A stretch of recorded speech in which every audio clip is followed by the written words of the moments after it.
Hello. It's me again. Just moments away, moments after I made my last one, my last video. I'm gonna get into this Chuck Liddell thing. I got about 5-10 minutes to do this before I have to head out and go take my final. Um, Chuck Liddell. I said I was Chuck Liddell, Vanderlei Silva. This fight is probably 5 years. I mean, not even 5 years, maybe 2 or 3 years too late. Definitely two fights for both of those guys too late. I mean, maybe if they would have hit them before Vanderlei went to the Open Grand Prix and Open Weight Grand Prix, and Chuck Liddell fought Rampage, if they would have put those two together, then who knows? That could have been the biggest fight in MMA history. Period. Now it's not even the top of the card. It's a co-main event, but it's the under co-main event. Really sad when you think of it. This could have been the biggest fight in MMA history. Could have made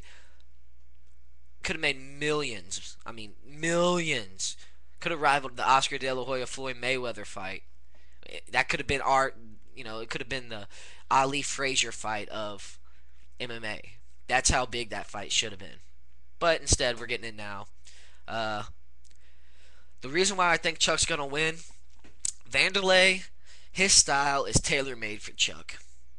Uh, Chuck's not good against a striker. Everybody said that, and I totally agree. But Chuck is. But you ever watch Chuck's style? He's backing up, waiting for that guy to plant that foot. That's how he developed it against. That's how he developed it. That's how he got Guy Mesger. That's how he got Vernon Tiger White. That's how he's gotten all these grapplers too, because they plant that foot when they're coming forward, so they can try to get a shoot or something. Well, that's gonna work to his advantage, because Vanderlei, when he swings wild, and he leaves that chin kind of exposed. Guy Mesger honed in on it. Basically, I think Saku honed in on it for about 30 seconds before he got knocked into oblivion all three times. Uh, Crow Cop definitely honed in on it. I mean, Crow Cop was picking him apart with his hands, with jabs. When you got power in your hands like Chuck has, I just don't see how Vanderlei is gonna stand up to it. Uh, it's gonna take a clean shot to send Vanderlei down and keep him down. But I say that, but Tito knocked Vanderlei down when Tito and Vanderlei fought. Vanderlei came in with a wild swing like he usually does. He had Tito hurt, or he had Tito pushing back, moving back, and as soon as Tito came back, he just hauled off and hit him. And Vanderlei was coming up with that overhand right, was exposing that chin. He got knocked. He got collapsed by Tito Ortiz. And I hate to say it, but Tito Ortiz is not known for his power. Tito Ortiz is not known for power. Period. It's just not happening. Vanderlei could win this, but I just don't see how. I think this is the fight Chuck wants. I think Chuck's going to retire after this fight. I just don't see any more fights left in Chuck. I mean, he just fought Vanderlei. He's going to have to fight at least one other guy for a title contention. So that's going to at least give him another 8 months before he gets, even if he wins that next fight, for him to get a title shot. So he won't be getting a title shot till around this time next year. Not going to happen. It's just not going to happen. So, and if it does, he's just going to get embarrassed by Rampage again. I just don't see how Chuck can beat him, especially the older he gets. Rampage is in his prime, and Chuck's unfortunately getting too old, and the beer belly grows each time, each fight. But yeah, I totally think Chuck's going to win this thing. I think Chuck's going to win via TKO. He's going to catch Vanderlei when he's coming in, and unfortunately, that might be the nail in Vanderlei's coffin. I think Vanderlei, might go and start teaching. Who knows? Maybe he might have a couple of fights left in him. I mean, why not? He's a good headliner. He's an exciting fighter. Just put him up against guys, with not as much power in their hands like Chuck has. Put him up against Dan Henderson again. Who knows? Next fight of the night that I didn't get to go over was George St. Pierre versus Matt Hughes. Now, I said I had George St. Pierre winning this by TKO in the third. I meant TKO via ground and pound in the third. And I'll tell you why. You ever watch George St. Pierre against a wrestler? The only wrestler that he's never really taken down, which he took down Matt Hughes a little bit in the first fight, but the only wrestler he's never really taken down was Matt Hughes. When he fought Frank Trigg, he took Frank Trigg down. Actually, Frank Trigg tried to took him down, and he fell on top of Frank Trigg. He took Sean Sherk down easily, and he kind of embarrassed Sean Sherk. Mayhem Miller's not really a wrestler, but he took him down. Josh Koscheck, he took him down. I mean, he's got some wrestling, and he's got ground and pound. He's got very good ground and pound. Ask Sean Shirk.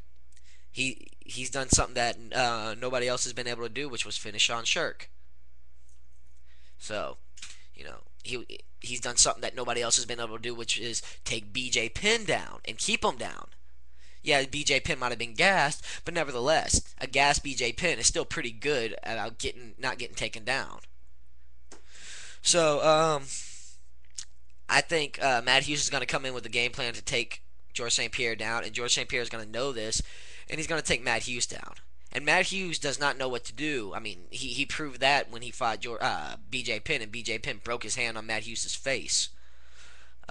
He's going to George St. Pierre is going to take him down, get in his guard, maybe get in half guard, and just rain down some elbows and rain down some pain. It's going to be kind of like the Sean Shirk fight, except, I think George St. Pierre wants to do it even worse this time because he wants his title back and he wants another shot at Matt Serra. I think that's what he really wants, is he wants to really hurt Matt Serra.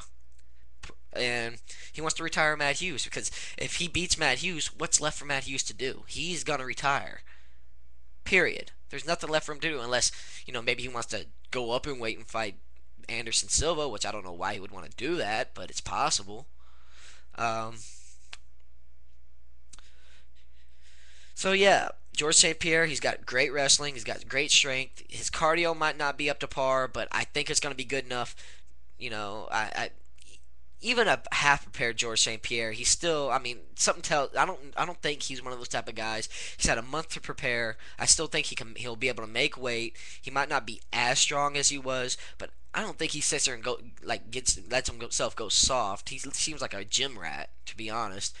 Seems like he goes to work out just to look good anyways.